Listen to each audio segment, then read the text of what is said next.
Rahul, Ricky आणि नौशाद ही तीन लोक नसून एकाच व्यक्तीची तीन नावं आहेत। उत्तर प्रदेशातील मुझफ्फरनगरच्या चरथवल गावचा रहिवासी 32 वर्षीय नौशाद त्यागी या व्यक्तीनं तब्बल 20 महिलांना आपल्या प्रेमाच्या जाळ्यात अडकवलं होतं। तो हिंदू मुलींना भेटायचा राहुल किंवा रिकी बनून आणि मुस्लिम महिलांसमोर बनायचा नौशाद। नौशाद स्वतःची ओळख उत्तर प्रदेश एसओजीचा कॉन्स्टेबल म्हणून द्यायचा। ही बनावट ओळख त्याला मिळाली 2019 साली, जेव्हा त्याचा एक पोलीस मित्र आपला गणवेश आणि सामान त्याच्याकडे विसरून गेला। बस तिथूनच सुरू झाला फसवणुकीचा खेळ।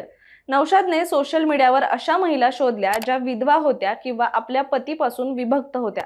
त्यांनी महिलांशी जवळीक साधली, प्रेमाचं नाटक केलं आणि लग्नाची वचने दिली आणि मग त्यांच्याकडून पैसे आणि दागिने उकळायला सुरुवात केली। नौशादचे आधीच 2 लग्न झाली होती, ज्यातील त्याची पहिली पत्नी ही 55 वर्षाची होती। वर्दीच्या आड महिलांची फसवणूक करत त्याने पैसेही लुटले होते।